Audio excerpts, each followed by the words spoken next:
Increasing costs are continuing to cause concern for many people preparing for retirement. Welcome back, everyone. I'm joined once again by David. And David, it is clear that inflation is here to stay. It's not going anywhere, and it really could potentially stand in the way of a really nice retirement. Is there any way to plan for this?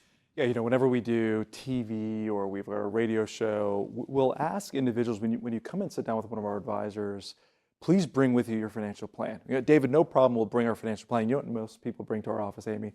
A monthly statement. Yep. It's not a plan. Pile of papers. A pile of papers, right. David, I think I have my tax return somewhere.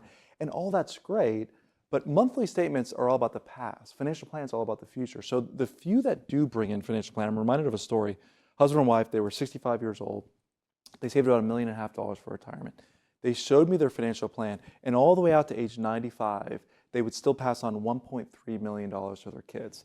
They said, David, I don't really know if there's anything to do because we have a financial plan with an advisor and everything looks good. And I said, okay. And I looked through the papers. I said, I wonder what inflation rate they're using.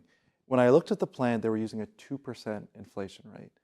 And I said, hey, how about this? Let's our team rebuild the plan. We're going to keep everything the same. We're not going to change your investments. We're going to keep everything you have. The only change we're going to make is I'm going to go from a 2% inflation rate to a 4% inflation rate. Remember, inflation got as high as 9%, but even at 4%, we reran their plan, Amy, and instead of them passing on $1.3 million to their kids, they had completely run out of money by age 88. And that was just a 2% difference in inflation. And sometimes it's hard for us to quantify what does inflation really cost us. For this family, the difference was they weren't able to pass on $1 million to their kids and grandkids, an amount that could have been life-changing for their family.